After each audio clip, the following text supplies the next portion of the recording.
यीशु मसीह के प्रभु को धन्यवाद हो पिता परमेश्वर। और हम पिता को धन्यवाद करते आदमी की गुरु यीशु मसीह इस बात के लिए आपको बहुत बहुत धन्यवाद करते। धन्यवाद पिताजी जो हमें सारा दिन अच्छे से रखा है, इस बात के लिए आपको बहुत बहुत धन्यवाद करते हैं।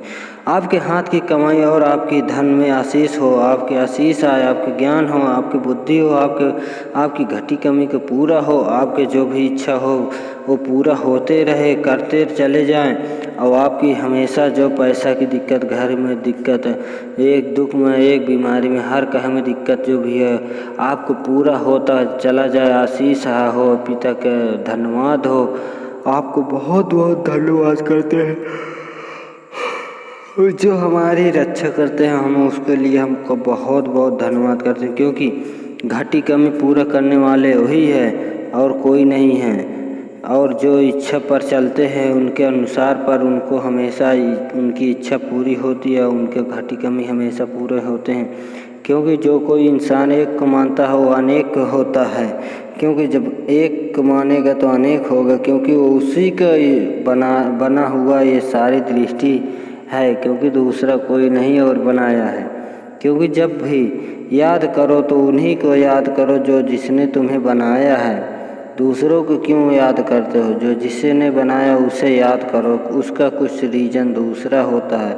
जब याद करोगे, उसको बुलाओगे, उसको अपने दिल में बठिया में बस के बसाओगे और हमेशा गाते गुनगुनाते रहोगे तो हमेशा आपकी इच्छा पूरी होगी। क्योंकि इंसान तो काफ़ी गलतियाँ करता है, क्योंकि गलतियों से ही आगे वो बढ़ता है। क्योंकि जब बढ़ता है ना तो बहुत अच्छे से आगे बढ़ता है। परमेश्वर से प्रार्थना कर सकते हैं। चलिए हम इस वीडियो को शुरू करते हैं। हे पिता परमेश्वर, जो तूने मुझे एक जीवन, अच्छा जीवन और श्वास दिया है, इसके लिए मैं आपको बहुत बहुत धन्यवाद करता हूँ। स्वर्ग विराजमान हमारे पिता, आपका नाम पवित्र माना जाए। आपको जैसे हम मानते हैं वैसे आपकी राज आए, अपने के इस इच्छा जैसे पूरी होती है आपकी, वैसे स्वर्ग में पूरी होती है, वैसे इस पृथ्वी पर पूरी हो। और मुझे ज्ञान और बुद्धि सामर्थ्य दे। ज्ञान और सामर्थ्य देने के लिए हम आपको बहुत बहुत दिल से धन्यवाद करते हैं। क्योंकि इंसान का वही मन होता है जहाँ पर उसको जिस चीज़ की घटी कमी पूरी होती है उसी पर इच्छा पर पूरी पर चलता है। उसी के लिए हम आपको बहुत बहुत धन्यवाद करते हैं। Hallelujah, praise Lord. प्रभु की स्तुति हो, परमेश्वर का धन्यवाद हो। आज सुबह के समय के लिए पिता को हम धन्यवाद करते हैं, परमेश्वर को हम धन्यवाद करते हैं। अन सारी भलाइयों को जो आपने हमारे जीवन में काम किया, उस अद्भुत जीवन में काम किया, उस घड़ी के लिए हम दिल से धन्यवाद करते हैं। तो आइए हम आज तुमको आज कुछ वचन के द्वारा लेके चलेंगे और कुछ वचन भी बताएंगे कि कैसे इंसान आदमी को कैसे वो किया करता है और कैसे बात करते हैं, कैसे भजन गाते हैं, कैसे नहीं। तो आज हम तुमको बताएंगे। मैं तुमसे सच सच कहता हूँ, जो मेरा वचन सुनकर मेरे भेजने वालों पर विश्वास करता है, अनंत जीवन उसका होता है। पिताजी कह रहे हैं कि जो कोई मेरे भेजने वाले पर विश्वास करता है, अनंत जीवन उसका होता है। पिताजी कह रहे हैं कि मैं यीशु को भेजा हूँ, जो कोई यीशु को विश्वास करता है उसका अनंत जीवन होता है। उसका अनंत जीवन होता है, बहुत अच्छे से रहता है, वो हमेशा खुशहाल रहता है। उसके वचन भजन हो, वचन हो, प्रार्थना हो, अंगीकार हो, इनके वचनों पर चलोगे, यीशु के नाम से करके चलोगे तो आपका अनंत जीवन होगा। और उस पर दंड की आज्ञा नहीं होती, और उस पर दंड की आज्ञा नहीं होती है, मतलब मृत्यु की आज्ञा नहीं होती, परंतु वह मृत्यु से पार होकर जीवन में प्रवेश कर चुका है। पिताजी कह रहे हैं कि यीशु जी वो उसका मृत्यु हो चुका था और मृत्यु से जीवित होकर वो जीवित है उसका, क्योंकि वो पार हो चुका है। क्योंकि जब ऐसा है तो ऐसा ही है, क्योंकि पिताजी जब उसको बोल रहे हैं तो वो मृत से निकल कर आया है।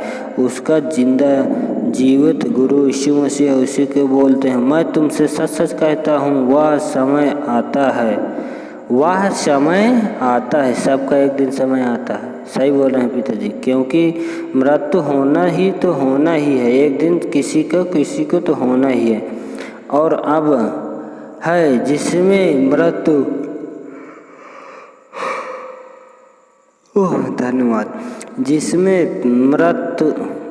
मृत्यु का परमेश्वर के पुत्र का शब्द सुनेंगे, पिताजी के पुत्र का शब्द सुनेंगे, और जो सुनेंगे वे जिएंगे।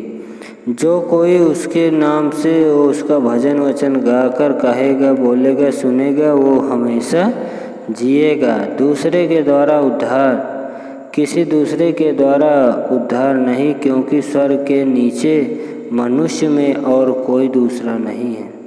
पिताजी कह रहे हैं स्वर्ग कहीं दूसरे में नहीं, मनुष्य के नीचे अंदर शरीर में आत्मा के द्वारा है, और कोई दूसरा नाम नहीं दिया गया जिसके द्वारा हम उद्धार पा सकें। उसका नाम नहीं दिया गया कि जिसके द्वारा हम उद्धार पा सकें।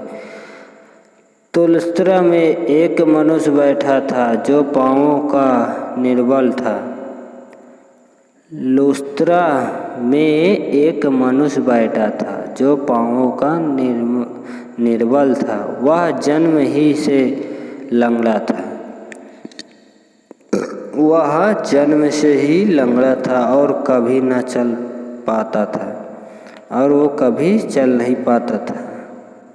वह फौलूस, उसका नाम फौलूस को बातें करते सुन रहा था। फौलूस को बातें करते हुए सुन रहा था।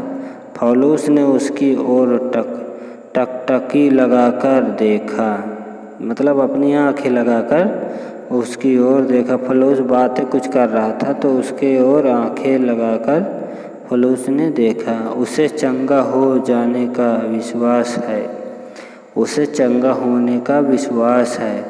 और ऊंचे शब्द में कहा, अपने पाँवों के बल सीधा खड़ा हो। ऊंचे शब्द से कहा, अपने पाँवों के बल से सीधा खड़ा हो।